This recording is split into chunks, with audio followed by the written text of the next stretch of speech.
Yeah. Hello. Hello. We're freaking live, baby. What's up, maidens? What is up, maidens? Hi, Susan. Good morning. Everybody, do we all love Sarah's new Nook? Because I'm obsessed with Sarah's new Nook. She's got all the books. She's got some Is it Japanese or Chinese?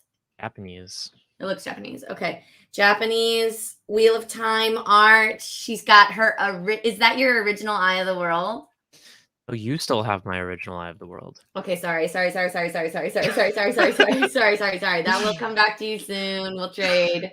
I'm gonna get it this weekend. You freaking better. You've been in my home and we've both forgotten. Hello, friends. Hello, Matt Stagger. Hello, Alan Bird. Hello, Hi. Susan.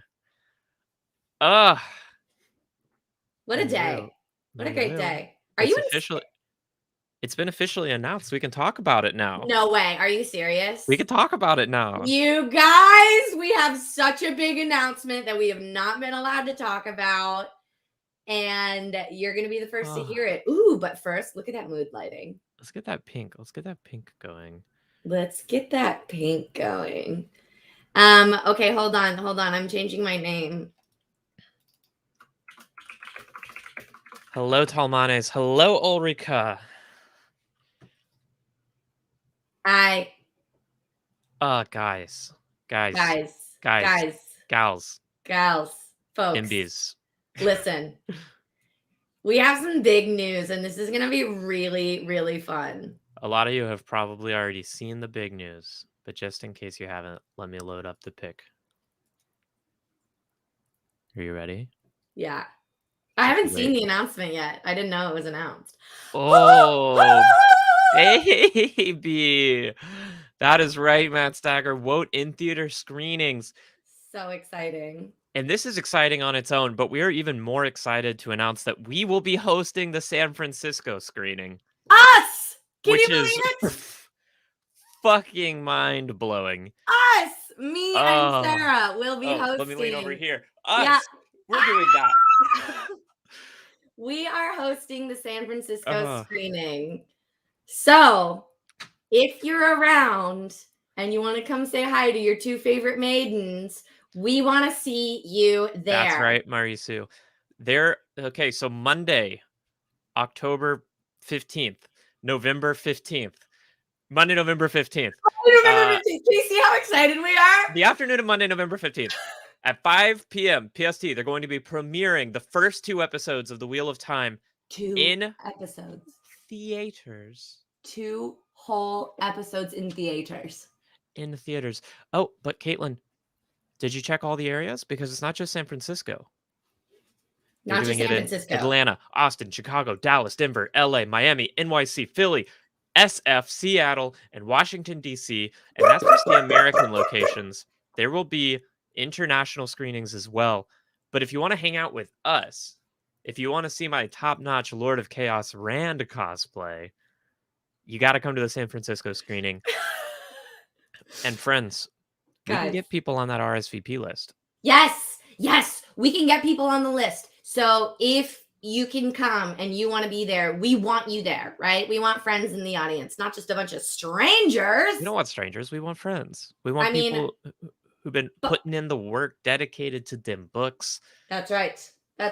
I mean, by the end of it, we will all be friends because have been bonded by the experience of watching the first 2 episodes. But we want you guys there specifically. So let us know. DM one of us on Twitter and YouTube. We will get you on that list. And this is honestly all of the information that we have. We have no other information than this. Yes. Oh wait, we just got some assets. And it's the exact same one I just posted. Cool. Okay. So, yes, baby. This is really exciting. We are so freaking stoked about it. I am flying up to San Francisco. I'm going to be there for less than 24 hours. No. I'll be there for like 30 hours, I think. Yeah. Y'all can, oh shit. Is that a link that works? Yeah. Okay. You can book your tickets at that link too, no matter where you are. Mary Lou, Yes. I feel like we got to move on. Okay. I feel like we there gotta really move on. truly isn't anything else to say because we don't know anything else. We don't know anything else. Be there. We would love to see you. We would love to see everyone. Okay. So there's some other stuff that's been going around Twitter of time. What? I don't know if you saw it. It was a small discussion yesterday. I was busy yesterday. I don't know if I saw it. You didn't see it? You didn't see Oh! Oh, you mean the sexiest getting dressed video of all time? Well, I do mean that, but that's not all I mean. But since you're talking about that, is this the one? 20 years. Nope. The world is broken. Okay, let me just turn down the volume on these fuckers. Why are they so loud? But I like things loud. Many, many years ago, men who were born with great power believed they could. She says men like you say men. Itself. The arrogance. Oh, the way she says that. When they failed, the seas boiled, mountains were swallowed up, cities burned, and the women of the Aes Sedai were left to pick up the pieces. Knife. These women remembered one Angriel. thing above all else. The man who brought the Suspenders. Yeah. And him they named Dragon. Those Now, gloves, this man too. has been born again. That's right, We don't Matt. know where or to whom. Matt Stagger, that's if he right, was Tom reborn as a Lannis. girl or a boy. The only thing we know for certain is that this child Len. is coming of age now, and we must find them before the dark does. Okay, so first, let's just get it out of the way because it's obviously the thing that struck us first. The suspenders. Cage darkness itself. Oh, baby. Yeah, the suspenders. We're all on the same page, right? Yeah. I see am two wingless. looking respectfully at it. My guy is looking very respectfully. So are we. Very We're looking respectfully. very I am looking respectfully. right at it. I'm just looking for Talmanes. I just feel like Talmanes might appreciate this. I'm not looking for myself. No, right. This is for you guys. Matt Stagger never knew they had a thing for suspenders, but listen, when they're made of leather like that, like I would never have thought I had a thing for suspenders, but like The arrogance. the arrogance. Oh, When the they fingerless failed, gloves. the What I love about Moiraine seas boiled, in like the suspenders mountains and were fingerless swallowed up. gloves, mhm. it's so fucking steampunk. You It's know, very steampunk. like you see someone in the long blouse, suspenders, fingerless gloves, you're expecting them to be wearing like a top hat with some gears and goggles. Yeah, I fucking love it. But I love that because the Wheel of Time is It's very pretty steampunk. functional. Well, I just mean the Wheel of Time, it's not pure fantasy. It's No. future. It's sci-fi too. Totally. They're inventing cannons. They're inventing fireworks. There's showings. They've got trains. It is actually a steampunk era if you think about it. Yeah, definitely. But also it's functional, right? She's got to have something to keep her divided skirts up, right? Well, she's not Folks, wearing those are not pants. Those are pants. Arrogant. No, those are divided skirts. When they What? failed, the seas boiled. That's what they mean by mountains divided were swallowed skirts. up, cities burned. No. Yes. And the women of the Aes my love. Sedai These were are like left to tight pick up the pants. pieces. And they would call those tight These women remembered divided one thing skirts. above all else. No, that's not at all. They call them narrow divided skirts. What are you talking about? That's what those are called. No, That's these what are they pants. mean by divided skirts. No, it is not. Yes. Yes. No, divided because they talk about dresses having divided skirts for riding. Yeah. I think a divided skirt. All right, Mary Lou. I think we disagree on this interpretive point. And you'd be wrong because I've actually researched this and look it up. Look Have up, you really? Right? Yes, riding skirts or divided skirts for riding. Right, I'm looking up divided skirts. They essentially just are like wide-legged pants. These aren't even wide-legged. I can't see them, so Divided skirts are like what the white cloaks are wearing. Yeah. Those are divided skirts. But These above all else, are I straight can't up. see them. These are straight up jeans. Okay, maybe they're You can't see breeches. them. the man Maybe they're who breeches. brought Those are. the breaking She's of wearing the world. pants. This is Moiraine wearing pants. I which do love like, it. because I she love to does it see in the it. books. The whole outfit is gorge, and that dagger. I That know. dagger is something else. The gold that matches her That ring. thick But like map. the gloves are for riding too. Those are for holding God, reins. I can't wait to buy this map. I know. I'm obsessed. Let's just watch it again. It is broken. Many, many years ago, Yes, men see, who were Susan born with great power. knows what's All right, up. all right, they all could right, all right, all cage right, all right. darkness itself. I can see defeat. The arrogance. When they failed, the seas boiled. Mountains were swallowed up. Cities burned. She's so badass. And the women of the Aes Sedai were left to pick up the pieces. Yeah. Let's get just a little that dagger sliding in. I've changed my name. The To- arrogance. Asha. I'm obsessed with that line, and we do need to talk about it. And with great Keep going. power, believed they could cage darkness itself. The arrogance. When they Sorry, that was failed, involuntary. The seas boiled. Mountains were swallowed up. Cities burned. And the women of the Aes Sedai were left. The screaming in the background. Just noticed that. So These women were dramatic. Okay, we got an Angreal. There it It's is. like a seated woman. Seated woman. Remembered one thing above all else. The man who brought the breaking of the world. That's right. And him, they named Dragon. Now, this man I love her has been born hooded again. cloak. Oh my We god, it's don't so know good. where or to whom. If he was reborn as a girl or a boy. The only Now that is some poorly squeezed in ADR. or to whom. If he was reborn as a girl or a boy. The only You Do think you so? think? Do you agree? I think it No. sounds like a different take to me. born again. We don't know where or to whom. If he was reborn as a girl or a boy. You mean The starting only at thing we don't know know for where? certain Is Yeah. that this child is coming of age now.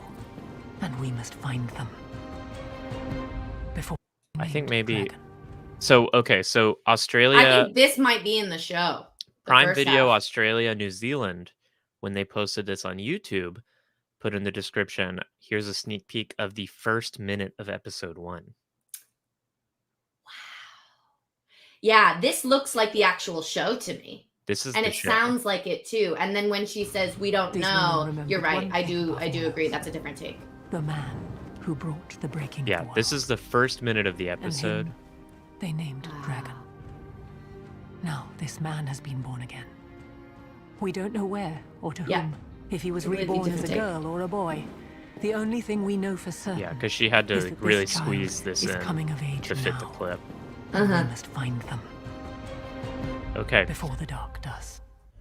I love that line. Rosamund Pike, so Love good that. as Moiraine. She is so good. She's like, she has heightened my own personal like vision of Moiraine. Yeah, same. Okay, so let's talk about some stuff in this video, Mary Lou. What would you Yeah. like to talk about? So Marisu mentions this. Yes, I was there with you, girl. Except I can't bring myself to actually comment on anything because I don't have the bravery. But I was in my head was like, you fucking idiots, you fools, you fucking idiots. And There just to be are clear, so Marisu's many comment people. was, I had to beat down so many trolls last night on the comment section of this video.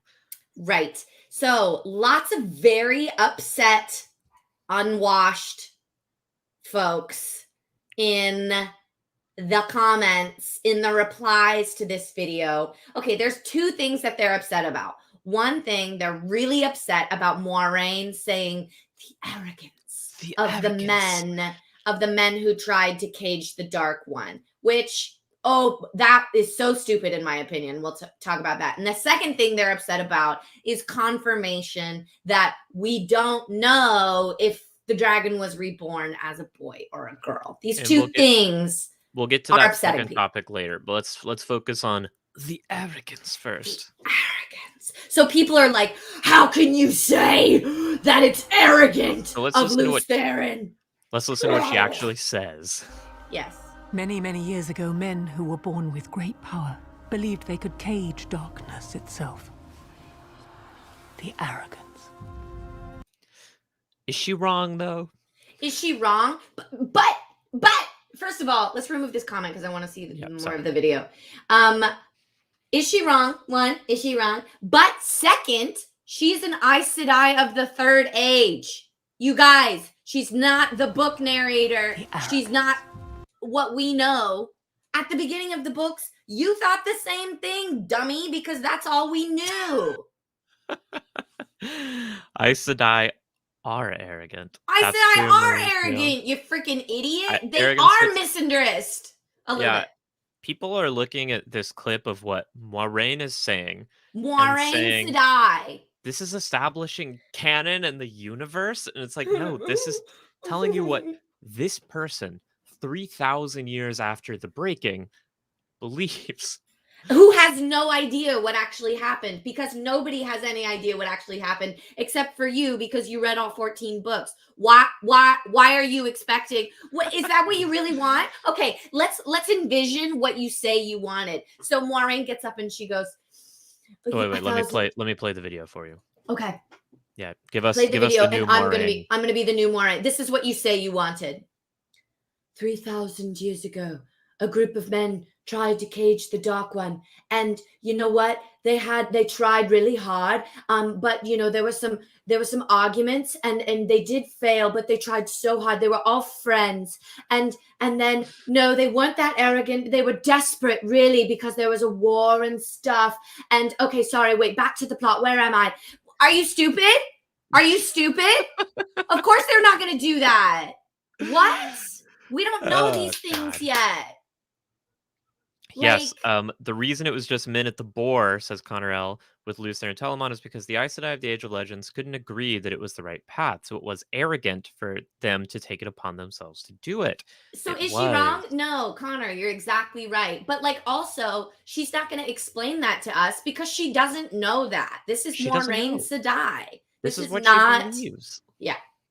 This is an unreliable narrator. Thank you, Corwin. That's what's so interesting about the books. Yeah, we actually never get an objective narrator anywhere in the Wheel of Time, except for the one segment, which is like, a wind stirs in the slopes of Dragonmount, and like, it was not the beginning, but it was a beginning. That's the only objective paragraph we get in any book. That's it. And that's good storytelling, dummy. Otherwise it would be like reading an encyclopedia. Do you want this show to be like an encyclopedia, a history textbook? No. You want it to be interesting and good storytelling? I'm kind of pissed they decided to make the Wheel of Time into a TV show when the companion to the Wheel of Time was right there. Each episode, alphabetical order, going through the terms.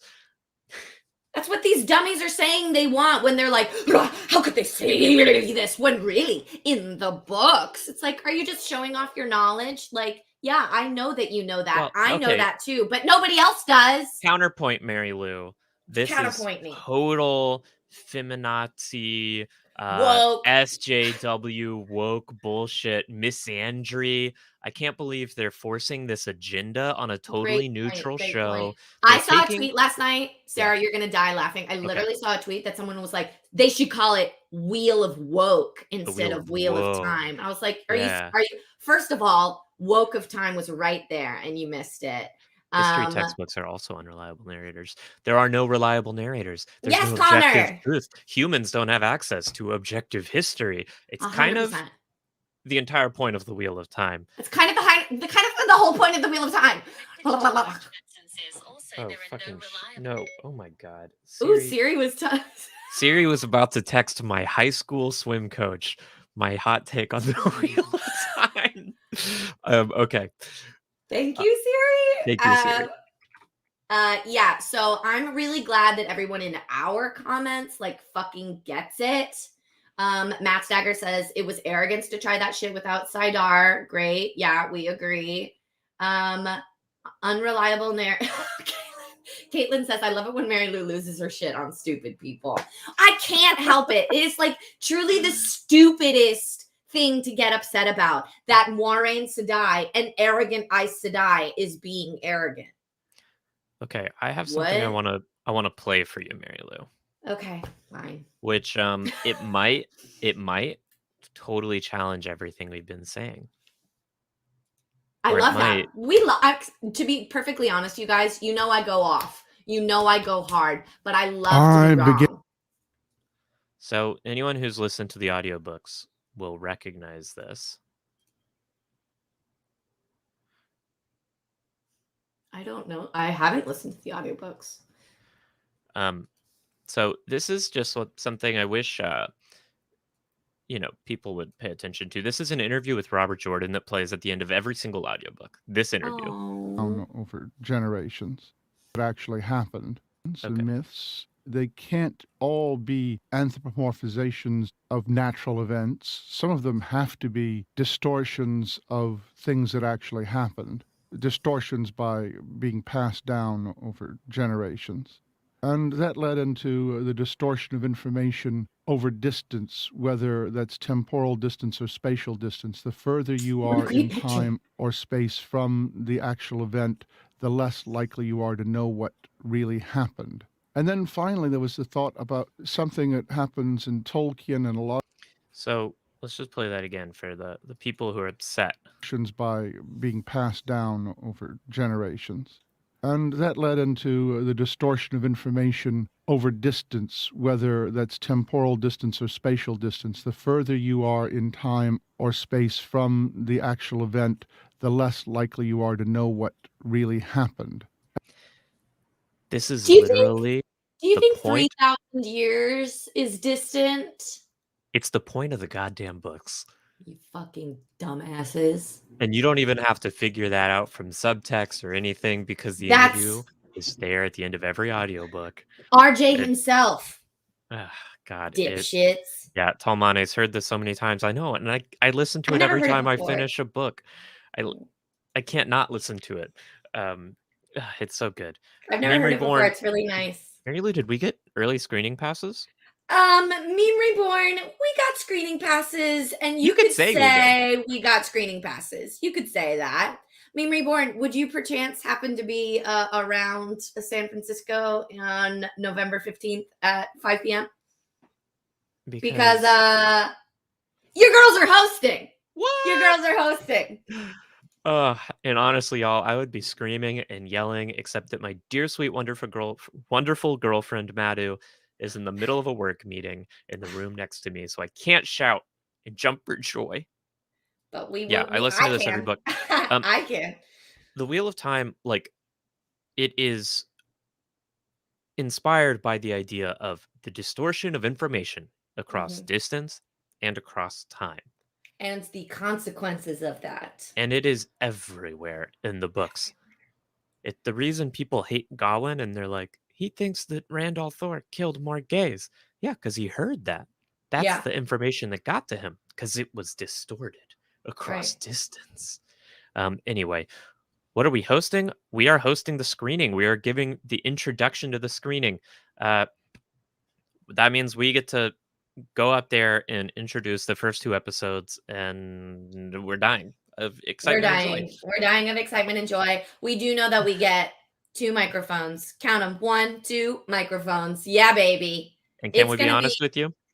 That's all the information we have. That is it. That is all we know. That is all we know. We've got a lot of things cooking, a lot of ideas. We got some ideas. We'll see what actually happens. We don't know. But yeah. The arrogance, Mary Lou. The arrogance. I don't know what these people want. They're like, what? How dare she call the men arrogant? The men who went and fought the an immortal, timeless, physical embodiment of darkness. Quantum being. 100 of them went to fight this embodiment of darkness. So what they want is to just be angry. What they want is to be angry, and they want to blame it on feminists because it's ruining their thing. when it's really not, because if they got what they wanted, it would be a bad storytelling It'd be awful. and not fun. So they don't actually want what they say they want. They just want to be angry and blame it on women, because that is misogyny. Pintortash says, don't let them know the series is about toxic masculinity. Wait, you're saying the series where the main character thinks that the secret to success is holding in all of his emotions and becoming as hard as steel and isn't able to accomplish his goal until he realizes he has to lighten up and feel again and be kind and empathetic to those around him is about Wait, toxic masculinity? wait. So you're saying that the story where the magic power, the male half, the masculine power is corrupted by a Or taint let's of say, toxic is about toxic masculinity? yeah, where the male power is, I don't know the right word. Okay, so It's there's like like this masculine, poisoned, there's a or masculine magic. that It's like, is, yeah, it's like poisonous masculine or magic, like, or it's like a lethal masculine magic, yeah, or like infectious corrupt in a way. masculine In fact, magic. yeah. Yeah. What's another word for What is that? this series I don't about? know. What is it about? Yeah. Could Anyways, it possibly be about toxic masculine? No, it's probably what? about no, What? it's probably about My how Wheel of women are Time? bad. It's No, probably about okay. how women are bad. Here's the thing. Here's what Wheel of Time is about, Mary Lou. Wheel of Time is about these three bros from this village, Three right? sick ass dudes. Yeah, These fuck three yeah. sick ass bros. And Yeah. then this like kind of this bitch shows up into town and This she's like, huge hey, you bitch. have to listen to me. But then they're all like, nah, dog, we just got ourselves. At least And she's hot.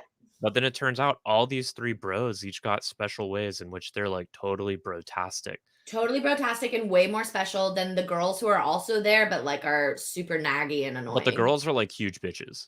Huge bitches, but at least they're hot. But they're hot though. Yeah. No, I don't know. Like I don't get how people read this series and they don't understand any of it. Whoosh, whoosh, whoosh. Like what are you It's getting out very of this? weird. Anyway. Yeah, so arrogance, they were arrogant. I think they were arrogant objectively, but Yeah. also Like Ulrika says, they were absolutely desperate. This was the last chance they had, right? They had failed at everything else. And so, Luce Theron gathered his 100 companions this was a last ditch effort, right? And the female Aes Sedai thought that there were other options, but Luce Theron thought there was no other options. He was desperate. He was also arrogant, right? That does not cancel out the other. yeah. Right? And as has been pointed out by various people on Twitter, like it wasn't necessarily like we take it for granted that because Luce Theron Telamon decided to do it, and because it ended up sealing the Dark One, that it was therefore necessary that they acted that way. As people have pointed out, though, they didn't wait for Kalendor to be completed. They didn't wait until they'd come to an agreement with the women Aes Sedai. There was no necessarily tactical need. They had to take out the Forsaken right then. We don't know. Alone. Because it's how it happened in that turning of that age, it is what happened. But just because it's what happened doesn't mean it's what had to happen. Yeah. But it was the only way. Yeah. Um, Totally. Okay, let's get to the Lu- real meat. And of Luce Theron, hold on, just one last point. Luce Yeah, yeah. Theron tells us himself that it was arrogant, right? Luce Theron tells you The that- arrogance. The arrogance. Yes. The arrogance. I think I might remain the arrogance Aja for the rest of time. I'm so obsessed with that line. I remember when I first heard it, I was like, yes. The arrogance. Yes, I love it so much. Pintortash Luz said himself, in my pride, I believed we could do it. And I doomed the world. Eliana! Eliana, my love! So he literally tells us himself, like, so who are you arguing with? Yeah. Because it's not Robert Jordan, it's not Luce Theron, and it's not us, because we're not arguing because it's not a debate. Like, But speaking of debate, now we get to a debate. let's get to the real heated debate. This That is heated. took And this is what I Twitter would of call a time. real debate. And it took Twitter of time like a gathering storm yesterday, folks. Sure did. Sure did, like the Shadow Rising. When they failed, the seas boiled. Mountains were Yeah. Okay. Last thing. SC2 Wingless said at this point these guys are just sad. I saw someone in a Twitter argument yesterday, and it was about the gender stuff that we're about to start talking about. But someone was like, gave some reasons for why it was okay, and someone was like, why can't it just be denotation? At this point, they're clearly just pushing an agenda. And they were like, what agenda are they pushing? And he was like, you know what agenda? What agenda? What agenda? swallowed up. Cities burned. Useless. And the women of the Aes Sedai. The screaming in the background, I also just Love noticed it. for the first time. So These women remembered one thing above all else. The man who brought the breaking of the world. And him, they named Dragon. So is she wrong? Like the Matt. women became obsessed with the dragon. Matt, for even implying Oh. in a joking way that there could be debate over whether her fingerless gloves are cool, you get toe, baby. So that's not funny. Toe. Not not funny. funny. That's Mm-mm. not funny. No, Be those fingerless serious. gloves. Please be Those serious. fingerless gloves are my new idol. I my want God. some. I'm like, can I start wearing suspenders and fingerless gloves now? And Sarah, the answer has always been yes. you're right. But I've been too afraid. Now, I this know. man has been born again. Let her inspire you. We don't know where or to whom. If he was reborn as a girl or a boy. Oh, what was that? If he was reborn as a girl or a To boy. whom? If he was reborn as a girl or a boy. Or to whom? If he was reborn as a girl or a boy. That's me. That's me Where being or to everyone on whom? Twitter last If he night. was reborn as a girl or a boy. I'm sorry, I don't understand what she's saying. She's We don't know saying where or to whom. If he Yeah. was reborn as a girl or a boy. Literally, That's what she's all saying. I hear is, we don't know where or to whom. Violating canon and destroying the entire series. Yeah, you're not alone there. You're not alone there. A lot of people are saying that. A lot of people are saying that. She knew where he was going to be born because She never says that she doesn't know. she heard the foretelling that he was born on Dragon Mount. That he was reborn. But Anyway,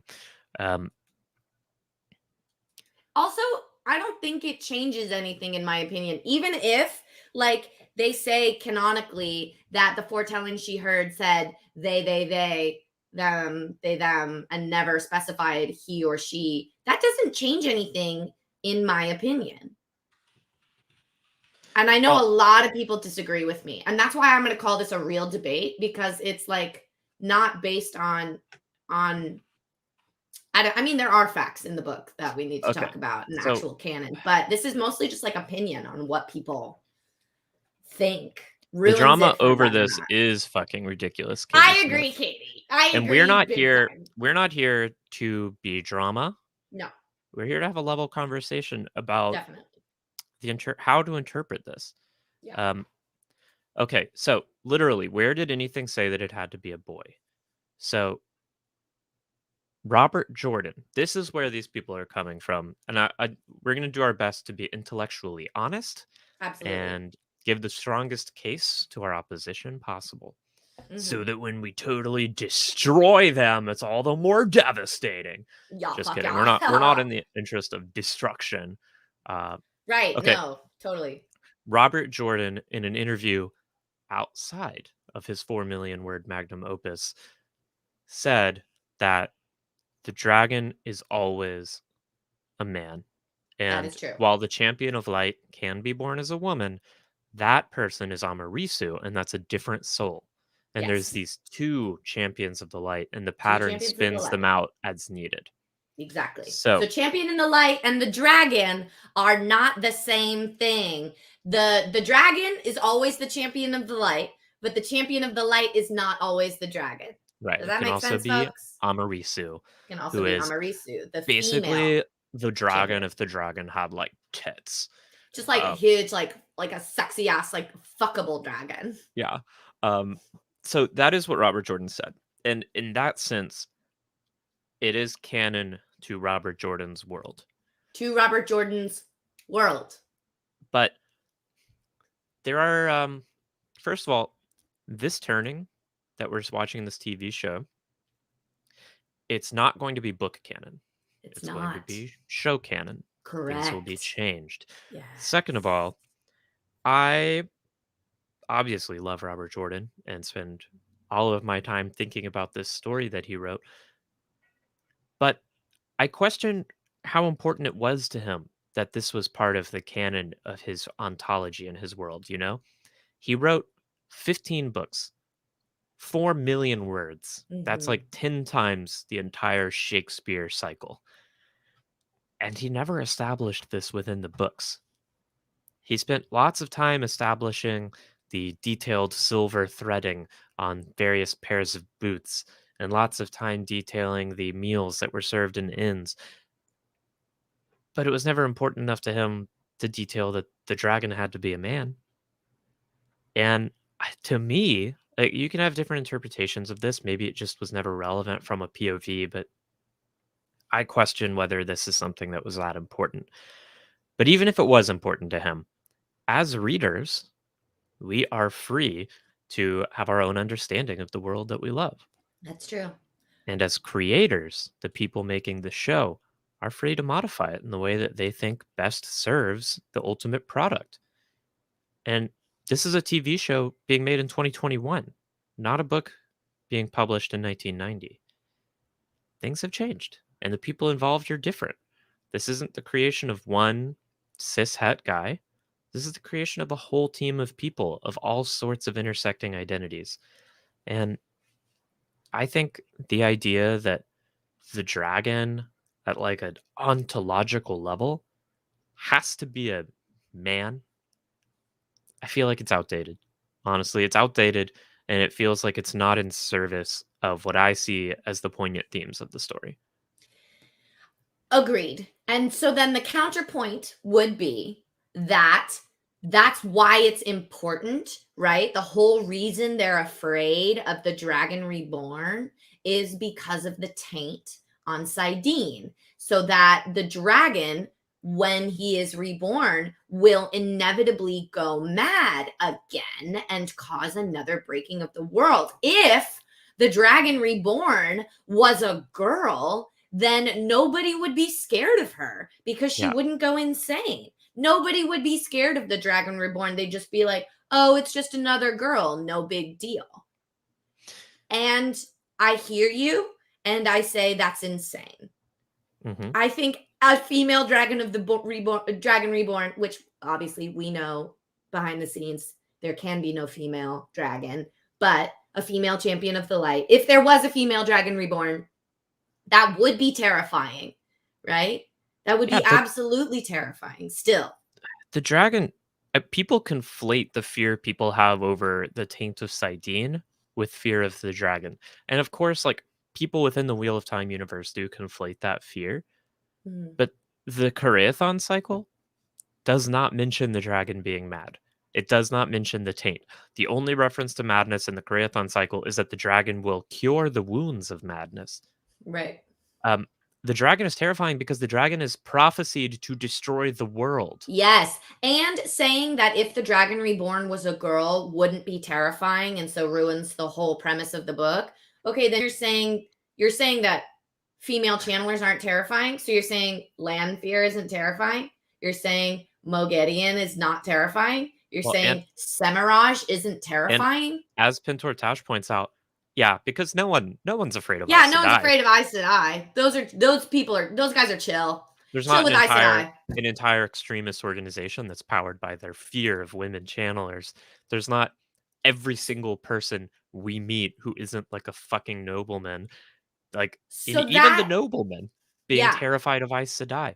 When in So the that eye of claim is a fallacy, in my opinion. Is a it, complete yeah, fallacy. it's just wrong. Like, in the eye of the world, like, when these country kids, like Randall Thor, is first being healed and stuff by Moiraine, his internal monologue is like, wow, it's terrifying to think that the power that caused the breaking of the world is touching me right now.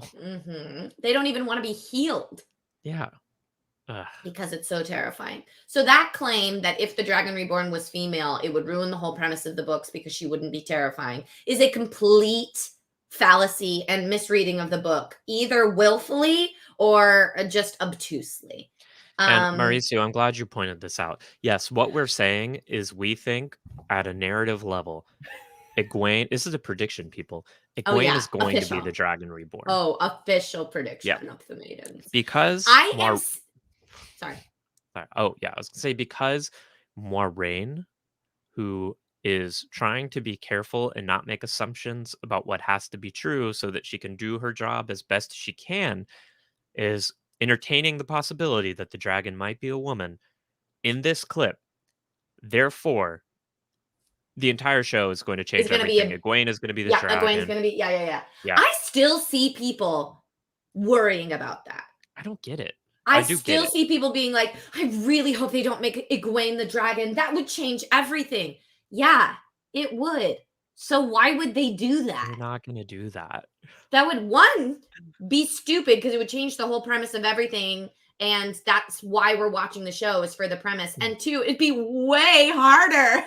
They have to come up with a whole new story now. Why would they do that? They have a perfect series. They could just follow that. Why would they change it and make more work for themselves? To address a point Susan made earlier, Harriet and Brandon are okay with this. And do we think that we as random fans know better than Harriet and Brandon Sanderson? Come on, you guys. Come on. Like, toughen up. Honestly, this is my advice for the Wheel of Time fandom. Toughen up and smarten up. Yeah. Right? That's just not a smart thing to say. Oh, I hope they don't make Egwene the dragon. That would change everything. That's not being very smart. And getting so upset. I can't believe that Moiraine said that it might be a girl. That changes canon. Toughen up. Toughen up. Okay, first of all, Talmane's only issue is how will they handle false dragons. Just because Moiraine, who's a highly educated Aes Sedai, who has read the prophecies of the dragon, pondered them, is aware of what is logically necessitated by them and what isn't, might be open to the possibility that there is a woman dragon reborn, doesn't mean that that is what is commonly believed by the people of this world. The people might assume that because Lews Therin was a man, the dragon reborn will be a man. So you might not even see any woman false dragons. If you do see women false dragons, I don't know, it'd be kind of dope. Why not? That'd be sick. Like, most false dragons can't even channel anyway. So if you have some like Boudica, warrior woman who rises up and is like, I'm the fucking dragon reborn, and raises an army and like whatever, I don't see how is that any different from any other false dragon. And how is that a bad thing? That'd be cool. How's that a bad thing? That'd be for the cool story. As hell. So the only side of this debate that I think, for me personally, actually gets a little bit of respect from me. I've been a little disrespectful in my talk today. I recognize that. The only side of this debate that actually gets a little bit of respect from me, though I do say a little bit, is the person who says, well, this is just worrying to me. Yeah. That is a big change. And that if they are willing to make this big change or to make this strong stance, what does that say about what they do with the rest of the series? And so I'm just worried. Why would they? This is what they say. Why would they make unnecessary changes? Yeah. Why would they make unnecessary? They didn't have to make this change. If they're willing to make this unnecessary change, what other unnecessary change are they going to make? Yeah. But I think I say it's unnecessary to you. Yeah. It is unnecessary to you. It actually is very necessary in terms of marketing, storytelling, gaining a wider audience. So you think it's unnecessary, but they actually have really good reasons for it. And I think it's better. It's actually better this way. A little more mystery, right? What was your Lanfear comment, Wheel? Wheel Chazeel said, Lanfear is terrifyingly hot. I wanted to rip my skin off and call me Luz. That's a great comment. I would have given you G. Honestly, I'd give you G for that. But for asking for toe, you get toe. You get toe for asking for toe. Wheel Chazeel, when will you learn? This is a new thing, and there is no honor in it. I just read that chapter when I'm in the best part. Oh, Sarah, we have to talk about how I'm in the best part of the Shadow Rising right now. I'm in the absolute best part, you guys. But I just read the chapter where the dreamers, the wise ones are explaining Ji and To to Egwene and Moiraine, and they talk about how some Gaishain are especially humble and make a real show of it. And Bayer says this is a new thing, and Matt Stagger, and I don't want has to. no G. Oh, sorry. No, yeah. Matt Stagger, I don't want to address this any deeper, but I believe there's a way. There is a way. We've talked about it in. But we're not going to talk about it anymore. Okay, because that's spoilers. Because that's major spoilers. But we have talked about it in a previous episode. How there is a way that they'll be able to fake being Aes Sedai. Okay, so I do want to keep talking about the gender stuff because I think it's interesting. Very. I mean, we could talk about this the for changes because the show ever. doesn't want to make the male as the only potential savior, and this wouldn't actually be a necessary change because Amarisu could have been spun out, and Robert Jordan has said that. Why I think this change is vital is because I personally hate the idea of gendered souls. I don't think souls. I mean, okay, in real world, I don't believe in souls, but in this fantasy world, still, I don't like the idea of a gendered soul because that does not align at all with my understanding of gender and gender identity, and it just doesn't make sense to me. And it does make sense to me that Robert Jordan would write about it because Robert Jordan and I had very different belief systems. Robert Jordan was a devout Christian. Robert Jordan was, as far as I know, a cishet man. So we're coming from very different places when it comes to both souls and gender. But as a member of a modern audience, of a minority group, as a trans person, I will say, like, I think gendered souls are stupid. I think they are a detriment to the mythos of the Wheel of Time. And I think that I saw a lot of takes out there defending, well, the dragon could be born as a woman, but still relying on like gendered soul belief systems. Like, look at Halima. That's a male soul put into a woman's body that still channels Sidene. So the dragon could be Luz Theron's male Sidene channeling soul born into a female body, and that would make them like a trans man, and that would be interesting. And of course, I agree, it would be interesting to have the dragon be a trans man. But just because the soul is reborn, I don't think it doesn't mean that they have to channel Sidene. And Halima is not proof of that. Halima is not a pure, untarnished soul.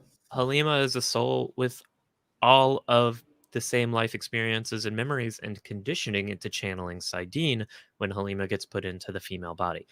Right. But if this show wants to open up space for non-binary and trans characters for a more gender expansive population, they have to do away with rigid, entrenched, gendered souls. They simply have to. And part of that means, no, the dragon can't be mandated to be one gender at an ontological level because, like, philosophically, that invalidates the idea that you could have like trans people in this world, in my understanding of the system. There are other takes. That's my take, and it's why I love that take, and I loved listening to it. So thank you, Sarah, for sharing that. That's absolutely fascinating to me. Yeah, I wonder if how the show will tackle it, or even if they will. But it's funny, Sarah, but that you talk about Aelfin and Eilfin, because I just read those chapters. And speaking of gender, I found it so hilarious. So I was just reading the first Aelfin and Eilfin chapters in the Shadow Rising, and it's hilarious that even the Aelfin and the Eilfin, who are a completely different species, so different from us human, even they have male and female of the species. I was like, really? I was shocked by that Robert Jordan had to add in that, these Eilfin seemed more feminine, and these Aelfin had a crest of hair, so they were female. It's like, what? Really? This is like an alien species, and you're still gonna be like, this one's a girl and this one's a boy.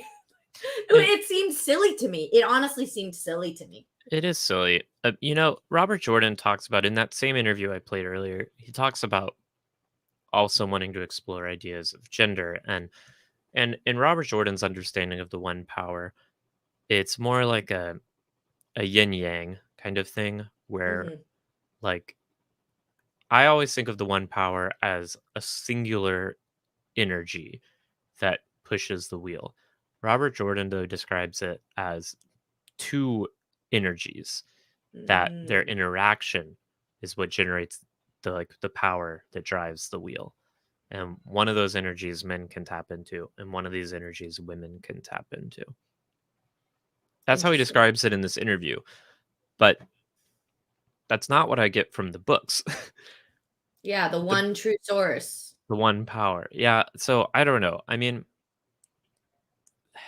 also like when you read the series, like From the Eye of the World, by the time you get to A Memory of Light, the magic system has evolved a lot. Yeah. It changes. So there isn't like one canon version of this system either. Anyway, we can move on. Yeah, I mean the dragon is terrifying because they literally break the world. Exactly. That doesn't matter if it's a woman or a man, female or male. It's still going to be terrifying if you meet the dragon who's going to break the world. And yes, Plexdet says that the foretelling does use a gendered pronoun, but we're saying that what if they didn't? What if in the show they didn't? That's not a bad thing. Well, also let's read the foretelling. He is born again. I feel him. The dragon takes his first breath on the slopes of Dragon Mount. He is coming. He's coming. Light help us. Light help the world. He lies in the snow and cries like the thunder. He burns like the sun. And then she All dies. of those he's could also be purely referring to Luce To there. Luce Theron. Ooh, I never read it that way, but I like that interpretation. Absolutely, because it would be his Also, soul reborn. and this gets into some interesting questions about how foretelling works that I don't think are ever addressed. Um, Foretellings are expressed through human language as filtered through a human brain. So Totally. if Gitara has, like, preconceived notions of the gender of the dragon reborn, would that impact her foretelling? I don't know. But I think it's a Speaking of possibility. speaking of foretellings with gendered pronouns, Sarah, why don't you talk about what you were telling me about the other day? About a certain or certain producer named Brandon Sanderson on this project might have influenced on our show. Well, I don't want to spoil Mistborn for people. Right. Okay. Never mind. But we can look at the Koreathon cycle. So I do want to look at it because I've seen some misrepresentations of it as using expressly gendered terms to describe the dragon. And Mm-hmm. I actually disagree. I take issue with this. Let me pull it up here.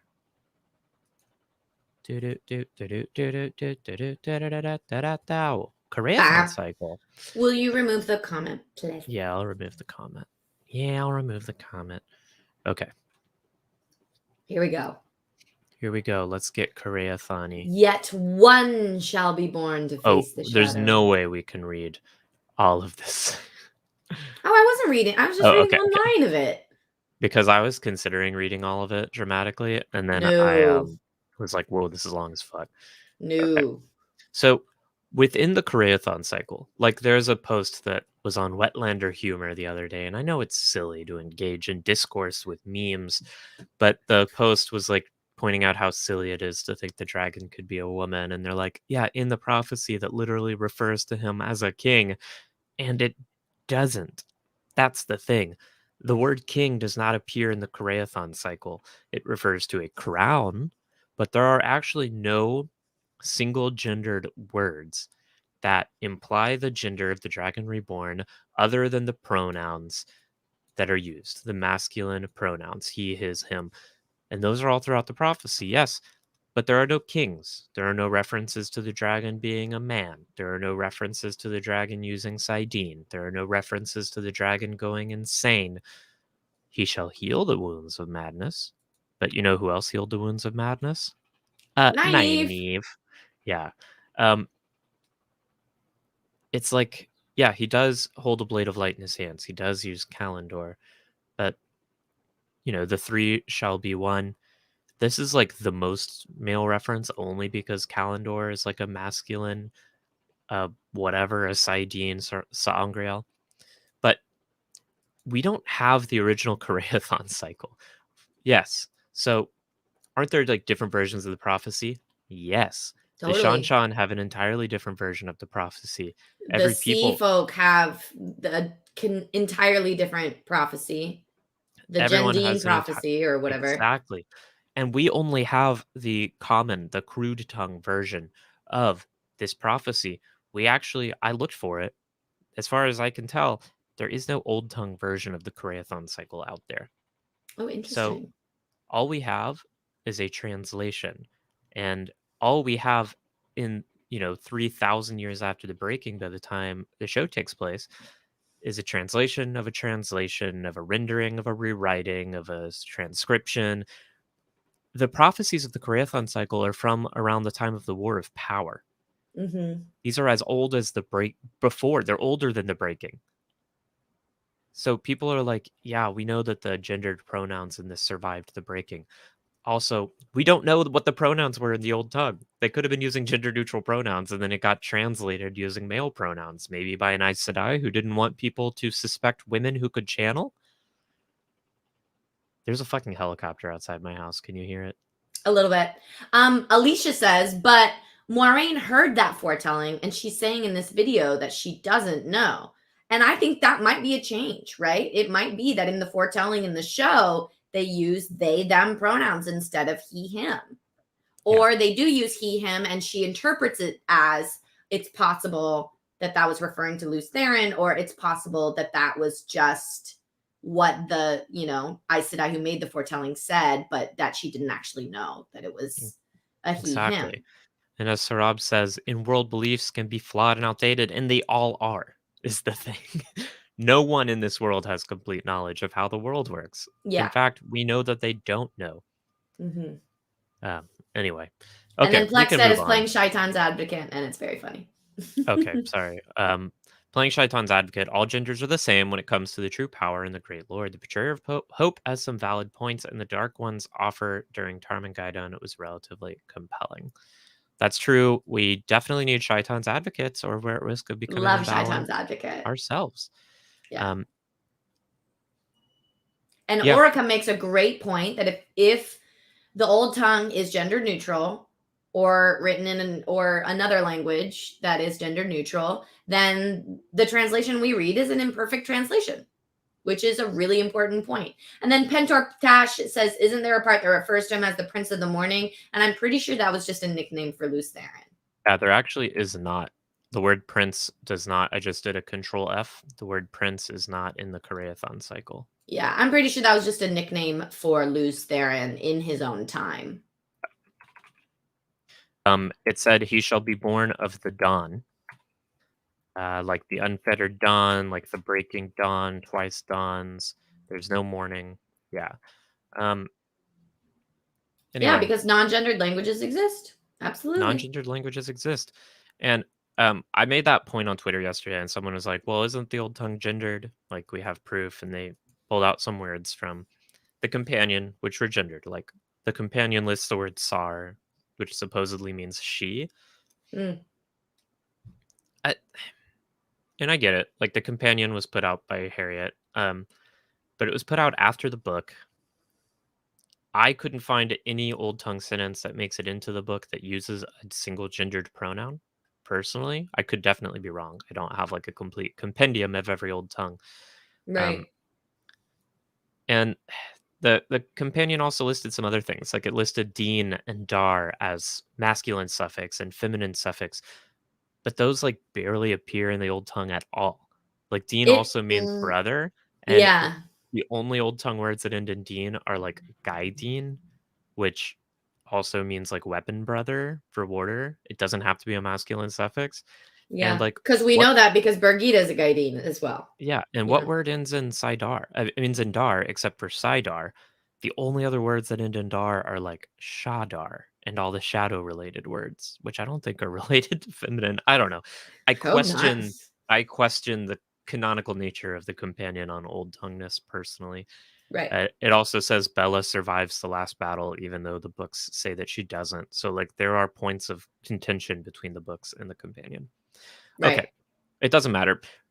We can stop talking about this because, in the end, Rand is going to be the dragon. It really It's doesn't matter. really, yeah, it really doesn't matter at the end of the day. And so I stand on my advice, you guys, of smarten up and toughen up, because if you get into a tizzy over the little stuff, then what are you going to do? You're going to froth at the mouth when they change big stuff. And they are. They're going to cut whole characters, whole storylines that you might hold dear, right? Like Yeah. Sarah predicted, they might cut the Elfin and the Eilfin completely. They might cut characters that you find beloved, right? Bail Doman hasn't been cast yet. Bail Doman hasn't been cast yet. So like, and that's going to be upsetting. And you have, you know, right to be upset about those things, but it's gonna happen. It is going to happen. There It's is gonna no happen. way they It fit has 4 to. million words into 8 seasons with like 6 or 8 episodes each that are only an Yeah. hour long, you guys. Okay. Mary Lou. Sarah. I'm just in my head. I'm like, why do I want to keep talking about this gender stuff? And we're not going Because to it's like because I know it's impossible not tiresome. to. I know, we love it. I think the reason it bothers me so much is, or the mistake I'm making is I'm seeing people saying this is not canon, this is impossible within the world of the books, and I'm like, I want to engage with them in good faith and be like, these are the reasons I think it could be. I know that there are lots of people who are just like detail obsessed fantasy nerds who are genuinely just concerned about canon. And that's totally fine. And that's why I have the conversation at the level of like wanting to go through the fucking Koreathon cycle. Right. But I know the majority of people making these comments are just pissed about gender agendas and whatever. And it's not healthy for me to engage with those people, is it? No, we can't engage with those folks. Okay, let's move on to some other things. There was another video put out today. Today? Today. It's another like cast interview video. Would you like to watch it? Yeah. The last dragon was reborn. Let's hear. 20 years ago, the last dragon was reborn. We don't know where or to whom. What I do know is that my mission is to find them. The dragon is a figure in the books who destroyed the world. They have this big event 3,000 years ago called the Breaking. And the dragon is responsible for that event. And now, 3,000 years later, our characters, namely Moiraine, believes the dragon has been reborn. And that because the dragon is back, it could mean that another breaking is coming, or that perhaps a saving of the world is coming. And so this figure that will change so much, will affect so much in our world, finding out who that is very important for Moiraine. We thought of the dragon instead of as Jesus as the Dalai Lama reborn, and sort of thinking about what does it mean to find the Dalai Lama reborn? How do the people who do that go about it? What do they think about it? What do they feel? What does the person who goes through that feel? And I think that was a really good way for us to approach this idea of who is the dragon, which is such an important question in the show. And can you ever really know? It's someone that's kind of... How do we want to do this, Mary Lou? Do we want to pause and discuss, or do we want to watch the whole thing and then go through it? No, let's pause and discuss. Okay. But just briefly. Wow, that like really affected me emotionally. I love to hear him. I love that it's so thoughtful for them. I love that they clearly acknowledge, right? This is like a Christ-like figure, but they're like, but it's not like Jesus. It's more like the Dalai Lama. And that's really interesting. I'd love to hear him talk more about why they thought about it that way. I mean, clearly the series is established on more Eastern traditions and not just Western. So there's reason for that, but I just love to hear him talk about it more. I found that really interesting. It's an interesting take, because the Dalai Lama and the dragon are, of course, very different. The Dalai Lama is reborn immediately every time the previous Dalai Lama dies. Right. And they find them as a baby, and they like, as far as I know, if you've watched Avatar: The Legend of Korra, that ceremony where they look for the next avatar is based on the people who look for the new Dalai Lama, and they like Right. put various belongings of the old Dalai Lamas in front of different babies, and the baby, like, if they grab the right objects, it's like evidence that they are a reincarnation because they're like feel attuned to those past possessions. Is how I understand it. And it would be so funny if they did that with these characters. They're not going to, but can you imagine if they just like sat, like Rand and Matt and Perrin and Egwene down on the ground, and she like put a bunch of loose therins, like random shit on the ground, and it was like, Ugh, all right, what that'd are be you gonna hilarious. grab? What are you gonna grab? That'd be very funny. Okay, I want to hear the next part. Someone that's kind of been feared and who has this incredible power, and I guess that's where, you know, the Aes Sedai come in and have been a massive influence in kind of protecting the world and being the balance with kind of good and evil, not defeating it, the balance, which is again something that I love. Yeah, well, that's an interesting thing about the Wheel of Time in general, how everything is repeating itself, and the trust that people have in that, and the dragon is just that way. He's feared. He's very much feared. I just think it's very interesting that we have no idea who it is, and the way it's revealed in the show as well is going to be very creatively done. So far, watching it played this way has been really exciting. I think Creatively that the Wheel done. of Time. Yeah, it's a curious line. The way it's revealed in the show is very creatively done. That is an interesting sentence to me. Is it creative to Daniel Henney, someone who, didn't read the books? Or is it creative to Rafe, someone who very much did read the books? Like, what do we mean by that? That is an intriguing sentence. Yes. 1 second. I have to close my window because this freaking helicopter. Oh, okay. I don't hear it anymore.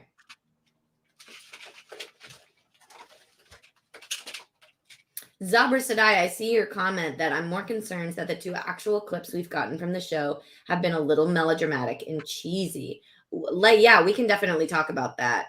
We can talk about that. Let's talk about that after we go through this clip. Yeah. I'm curious to see what he means by creatively done as well. Yes. What could that possibly mean? Yeah, I don't know. It's a good question. How much does Daniel Henney know? Are the books creatively done to him? Who knows? Yeah, like what would be the reveal in the books that Rand is the dragon? We kind of already know, but there's no like moment where it's like, Rand is the dragon. Is there? I think it's the moment at the Eye of the World. That's when I, as a reader, knew. I mean, I knew from page 2, Well, but sure. But like when you're like confirmation. right. So is it in the battle with Baalzamon and he's like, I found you, it's you. Yeah. I mean, Rand still doesn't know by book 3 if he's really the dragon reborn. So right. So I don't know. What are they gonna, because Well, that's the difference between a book and a show. I want to go through TV show episode titles with you after this, and we can Okay. prognosticate a bit more then. Okay. And one of the things that's most interesting about it is not ultimately a story of good versus evil. It is ultimately a story of balance versus imbalance. We've said that. I do have thoughts on this point, but I'll discuss them in a bit. Okay. And Well, I we have think said that that's it's one of the not best fundamentally things about about it good and versus one of the- evil, right? Well, my take is the dark one is not human evil. Oh, that's okay. But Okay. that's Okay. not okay. the same thing. We'll talk Things about it. that we've sort of taken on from the beginning and tried to find in every character, in every storyline, in every aspect of the world. And so I think for us, in some ways the antagonist is imbalance, and finding ways to bring that balance into the world, and that is what most of our characters are actually hunting for when you get right down to it into the books. It's hard to say who is a villain and who is the hero, I think, because a lot of characters have dark and light in them. I think the obvious answer would be the dark one, but I think what's beautiful about this show is that there's a lot of mystery. Like there's no solidified answer to who was bad and who was good from the get-go, which is really nice. I mean, even we don't really know. So there's the Dark One, who were kind of introduced to as the kind of disruption hits the two rivers, and the gang are kind of introduced to these kind of creatures and entities that they'd never come across before. Moraine and Land, we start to learn more about the different powers that are at work at this world, and they all spawn from the Dark One. And without even knowing too much of it, or without even knowing how much is true and who to believe, they can trust in the fact that it's disrupted everything that they know and love. So without them coming face to face with it that many times, the gang are very quick to assume that it's against everything that they've known, really. I think what's really interesting about the Dark One and the Forsaken is that the Forsaken are people who've been corrupted by a desire for greed, power, wisdom, glory. And that, to me, in many ways is more interesting than necessarily just raw evil. And what I love that he said what that. does that really mean in our world? So I think that the Forsaken are amazing characters. Some of my favorite stuff in the book is from the Forsaken, and so trying to infuse some of that into the first season is really important, because I think the characters can see more of themselves in those human versions of what it means to be Forsaken in the corrupted, first so to speak, season. by the Dark One. I think in the show you will feel that Alzamon, baby. it's an end of an age almost. Well, and we didn't that have confirmation that things we are were going going to to get the change. Alzamon. that the shadow is coming. Who is the Dragon Reborn? So we didn't have confirmation that we were going to get the Alzamon in the first season, except for that weird face in the back of that 3D thing. But also, a lot of people think that, in the books, they think Baalzamon is the Dark One. They do not think it's Ishmael. At least Rand does, yeah. Rand and Matt and Perrin. They're the only ones who really see him. Right. So Forsaken confirmed. That was a big thing for me, and I know a lot of other people on Twitter of Time have said a similar thing, that the Forsaken in the book are sometimes really scary and sometimes bumbling idiots and very stupid and get dispatched pretty quickly and easily. So it's really fun to hear Rafe talk about how much he likes the Forsaken and how much he finds them more interesting than the Dark One, because one, I agree, I think it's better TV, and two, I think that means we're gonna sink our teeth a little more into the Forsaken, and maybe they won't be dispatched so quickly or easily, and maybe we'll see more of their special flavors of evil. Yeah, I totally agree with Rafe. I love the Forsaken. I think the Forsaken are very important for the themes of the story, that they are just people. And the reason the Forsaken are the Forsaken, obviously after 3,000 years, the story of the Forsaken has grown increasingly exaggerated, right? So they become monsters. But they're really just people, and as far as I can tell, the only reason the Forsaken are those people is because they happened to be the most powerful channelers on the side of the shadow. Right. At by the end of the War of Power. Because there were other dreadlords and stuff, and they died. Right. And strength in the power doesn't necessarily correlate to strength in anything else. Intelligence, guile, tactical ability, patience, emotional stability, leadership, anything. It's just a random trait that you're born with that you have no control over. It's not merit based. These people didn't earn the position of Forsaken. They're just naturally strong in the power. Which means that a lot of them are very flawed in very interesting They're ways. flawed. A lot of them are bumbling idiots who just happen to be very strong. Yeah. Which I like. And I like that they're tempted by very human things. Yes. Forsaken are very much like a human evil, narcissism, arrogance, thirst for power, or as gluttony. was pointed out by Plextet the desire for permanent death on the point of Ishamael, which I also love as a motivation. So crazy.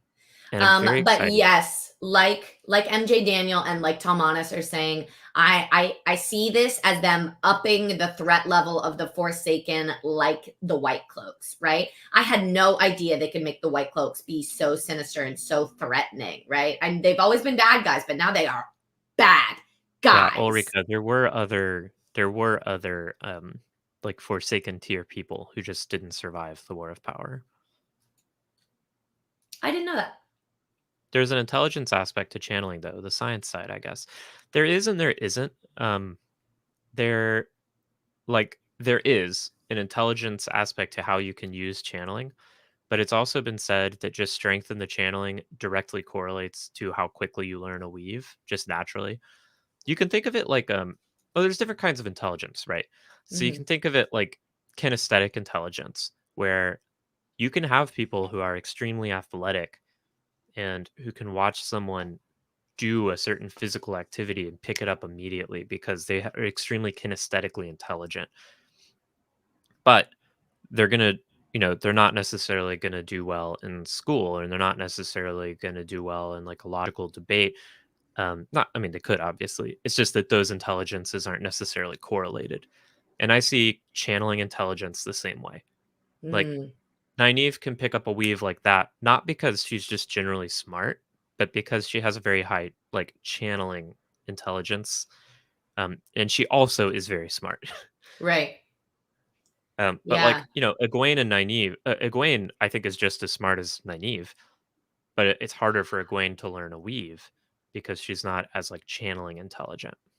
So, okay, hold on. There are two comments in the chat that I'm loving. Yes, Boggy says it would be a fun reveal if Aemon Valda is actually a Forsaken, hence why he's burning Aes Sedai. And then I'm going to connect this to another comment that SC2 Wingless made, which is, I think the Forsaken can be improved to maybe have less Forsaken, but give them a longer storyline. I think that's going to be a huge part of it because 13 is a lot. You guys, that's a lot. So I'm wondering if maybe, like what Boggy says, maybe they'll squish, right? Combine some Forsaken into one or into other characters like Aemon Valda. I would find that really good storytelling and a way to keep all the characters I love. I Fit think them all in. Okay. The Forsaken, I think there will still be canonically in the show 13 Forsaken. I just don't think we'll see them all. Or that they won't all be a big deal. Like, we'll see them all in some shots of them, like, gathered somewhere or whatever. Yeah. But yeah, they're not all going to get, like, a big storyline, for sure. It would just be impossible. Yeah. But I definitely want to see Asmodean. Someone mentioned that earlier. Asmodean. Yeah, I love Asmodean. And I think it's he's vital. really useful. Yeah, because he's the one who teaches Rand. Cimaraj is strong in the power. They're all strong in the power. She's just not, like, as strong as Lanfear, but she's stronger than Egwene. But you're right. Like, she does attain her place as a Forsaken through her studies as well. Like, she is very smart and terrifying. Yeah, Tom Honest, 13 Forsaken does not work for 8 seasons. Yeah, well, definitely they're gonna eliminate. They'll kill at least 2 of them right off the bat. Is Cimaraj about the same as Lanfear? I mean, we can look up power rankings for the Forsaken. I don't know. Oh my God, Marisu, no! Marisu says Ed Sheeran for Asmodean. No, he can't be in Game of Thrones and Wheel of Time. I simply won't allow it. Marisu. Oh yeah, so Cimaraj is the highest possible strength level a woman can be. Yeah, I remember Cimaraj as being the strongest. She's as strong as she is the same strength as Lanfear and Olivia. That's why she's my favorite. Cimaraj is my favorite Forsaken. Besides Grendel, just because she's fun. But Cimaraj is my favorite Forsaken. She's so scary. Ulrika and MJ Daniel made a good suggestion that they could merge Valda and Bors, and I think that would, or Valda and Bayar. Are you saying Bayar? Child Bayar? I think I think it would be more interesting him and Bors to be merged, and then have Bayar be that, like, Yeah, I think crazy. definitely merge Bors and Valda. We don't need Because he's both so of them. bad, and that's why he's burning Aes Sedai. So scary. Love it. Thank you, Marisa. You do have toe. You're right. A little bit of toe for you. A little bit of toe. But Don't talk for about owning Ed up to Sheeran. it, you get a You little have G. G. Yeah. Okay. Pentarch Tash says, I wonder if resurrections won't happen. I don't think they'll happen. I think they're gone. You don't think Except they're for gonna maybe Halima. Okay. Maybe. Will they keep women and men's strength differences in the one power? I doubt it, but maybe. Who knows? I don't know. Okay, but I do want to talk about the idea of balance as the major theme in the Wheel of Time, because that's clearly something that, first of all, I think that is something that Robert Jordan says in that interview, but it's also something that Rafe is clearly locked onto as showrunner. Yeah. Like every Yeah. storyline, every character arc is going to be a search for balance. I'm not saying that's wrong. Like there's no right or wrong way to interpret the books. And I do think balance is a totally legitimate way to interpret the books. It's not my personal take on the ultimate struggle. I don't know. Like What do you balance, think the ultimate struggle is then? I think the ultimate struggle is okay, I come at it from much more of a maybe like a existentialist, like the dark one is existential nihilism. The dark one is unreality. And Oh, right. the struggle of the characters is the struggle to preserve hope, the struggle to preserve the desire to live, the struggle to Yeah. preserve like the spark that powers So human experience. somethingness versus nothingness. Yeah, and I don't see that as necessarily a struggle of balance. Yeah, I know like at the end of Memory of Light, like Rand's like, "Oh, we need the dark one." But do we really? Like we need free will. I don't know. The balance aspect, says SC2 English, is one of the important distinctions to Lord of the Rings, where you can just defeat the bad guy for good. Yeah, Rand chooses not to kill the Dark One because it would lead to the death of choice. No, I get that. I do agree with that. It's interesting. That's what I'm saying. Like balance is not at all incorrect. I agree that it's not a story about good versus evil because I don't see the Dark One as evil. I see the Dark One as just like non-existence and the craving for non-existence.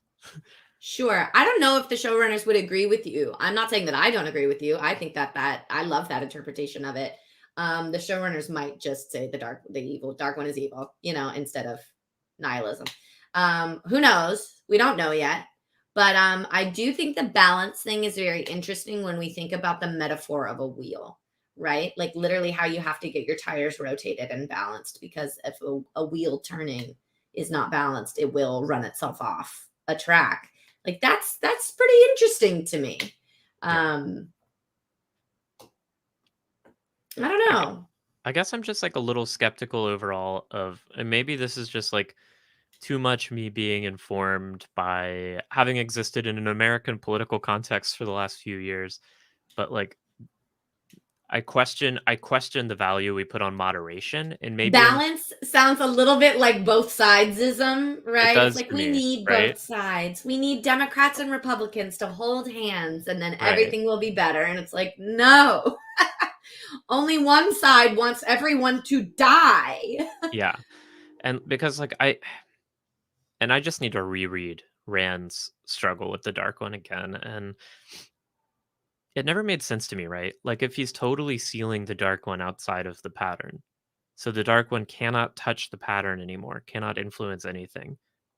What does that have anything to do with the preservation of free will? That's like, I never bought that. To me, I read that as a ruse by the Dark One not to get fully destroyed. The Dark One showed Rand a fake reality that would be, well, this is what would happen if you eliminate me. You're just like everyone's under like your weird light compulsions, because the Dark One knew he was going to lose, and he was like, all right, well, my choices are either be banished completely from reality or go back to my prison for another 6 ages. That is also very interesting, because I will say that was also my first assumption when I was reading that scene, was like, ooh, Dark One, so sneaky.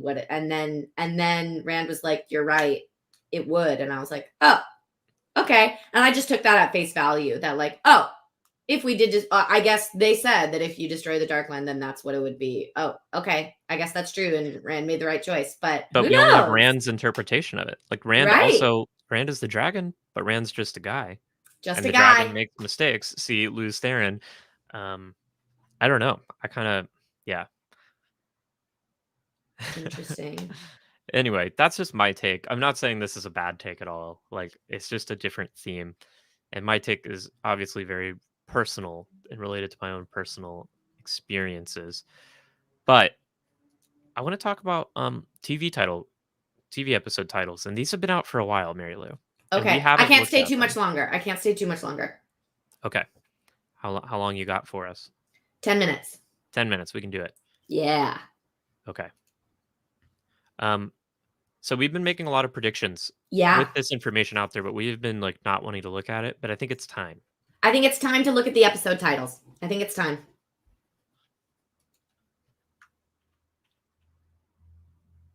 Okay, so episode 1, Leave Taking. Episode 2, Shadows Waiting. Episode 3, A Place of Safety.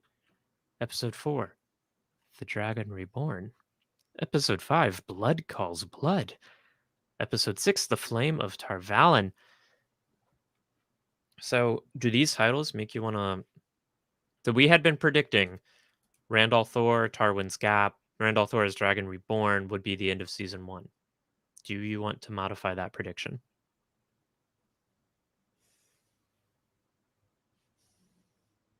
I have no fucking clue. I have no idea. Yeah, these episode titles threw me for a loop because I know what they're all referencing. And I can't like kind of make sense of it, right? So Leave Taking is from the Aelfin and the Eelfin. Alan Bird, Portal Stones showed a world where the Trollocs won the Trolloc Wars, not necessarily where the Dark One won this Battle of Ages. Sorry. No, yeah, totally. A Place of Safety, I feel like refers to a steading. Could be a steading. It could be Tarvalin. But I think it's going to be Tarvalin. I think that's when they get to Tarvalin. Shadows Waiting, I find it interesting that it's Shadow apostrophe S and not Shadows, right? So not multiple shadows. It's the shadow is waiting. Sounds like Shadow Logoth to me. Yeah. Or it's the waiting that belongs to the shadow. So Shadow Logoth, definitely. I wonder how much of these, like, I see Blood Calls Blood following the Dragon Reborn, and I'm like, well, Blood Calls Blood, that's the Dark Prophecy. That's the prophecy the Trollocs scrawl on the wall of Faldara Keep. Of Faldara. That happens after Tarwin's Gap, so that means the Dragon Reborn, episode 4. That's when we get Tarwin's Gap. But I wonder how much of these titles are just like, throwaway lines for readers that are like provocative. Yeah. And misleading. I wonder if I think Blood Calls Blood will be Faldara. I think Dragon Reborn might be when we figure out who is the Dragon Reborn, Rand, right? Through some other reveal, right? How Daniel said it's a creative reveal. And maybe that's just referring to, the lightning at Four Kings or a moment similar to that in which Rand performs some action. I did not remember that. I don't remember that either. Ooh, Plexstat, that's very interesting. But I still think that Shadows Waiting is going to be Shadow Logoth. That's what I think. Interesting to wait until episode 3 for Shadow Logoth. I don't think that's not what I would do. I have a strong reaction against that. It might mean, what the fuck do I know? But that is not what I would do. Yeah. So I think maybe the Dragon Reborn is the episode in which it is somehow revealed that Rand is most likely the Dragon Reborn. And then Flame of Tarvalin, I don't know what that's going to be. I just looked it up because obviously I don't have the chapter titles memorized. Sure. A Place of Safety is the chapter where Moiraine heals Tam in the Winespring Inn. Interesting. But I think it's Tarvalin. I think it's Tarvalin. Yeah. I think Shadow's Barrelon waiting. has been axed, Plexdet. Or at least Barrelon there has been is axed, yeah. there is no city on the map that includes Barrelon. So it looks like that's going to be Breen's. Oh, Okay. that could be Logan's episode. So now, though, I think we can talk. There's some other information hidden on IMDb, which may or may not be misleading. But I zoomed in so far, I can no longer tell what I'm doing. All cast and crew. So we can see, for example, Alvaro Morte, which episodes? Just episode 1 is what he's credited for. Interesting. But is that misleading? I bet that's misleading because look, Miguel Alvarez, the King of Gildan, has 2 episodes. And it's not the same as the Logain episode. And we know that Logan kills him. We think he does. Or we think he does. Also, Daniel Henney is only appearing in Leave Taking. Oh, then that's some bullshit. Yeah, we can't trust that. But what I do think is interesting that we can find here, yeah, so it says like Tom and Min and all these people appear in episode 1. However, Natasha O'Keefe, who we think is probably Lanfear, Sierra Coveney, who is playing Elaine, both don't appear until episode 1, A Taste of Solitude. Can you remove the comment? I can't read those. Oh yeah, sorry. These are both episode 1 of season 2. Anyway, there might not be any good information in there at all. Yeah, I wouldn't trust that. IMDb is not always accurate. I'm starting to wonder if we see Rand as the Dragon Reborn at Tarwin's Gap in episode 4 because of Blood Calls Blood. And then the Flame of Tarvalon is when the Amerlin arrives at Faldara Keep in episode 6. And if they're going to be squeezing Eye of the World and the Great Hunt into season 1. Highly possible. Highly possible. That's a thought. But okay. Yeah. It's exciting. It's very exciting. But I think this will probably do it for our live stream today, Mary Lou. For today. But let's not forget, one last reminder to all in the chat. There are screenings of the first 2 episodes. Episodes 1, Leave Taking, and 2, Shadows Waiting, in movie theaters all over the world. Here are the American screenings on November 15th. And if you're anywhere near San Francisco, you got to let us know because we are hosting. We're hosting it. We're hosting it. Our heads are exploding continually. We're so happy we can talk about it now. And if you want to be guaranteed a seat, let us know so we can add you to the list. Please let us know ASAP. But thank you so much, everyone. This has been Maidens of the Spear, where we talk about the Wheel of Time. And what else do we do, Mary Lou? We have a really good time, and we hope that you had a really good time today. And Mary Lou, where can people find you? You can find me at Mary Lou Larry Moo on Twitter, Instagram, and Twitch. And you can find me at Spear Maidens on Twitter, Maidens of the Spear on YouTube and Twitch. And you can also find us on Patreon now.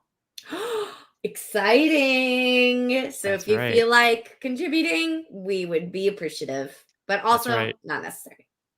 Definitely not necessary. We appreciate you no matter what, but you can find us on Patreon. If you feel like giving us money, you can do that now. Sure. So Patreon Maidens of the Spear.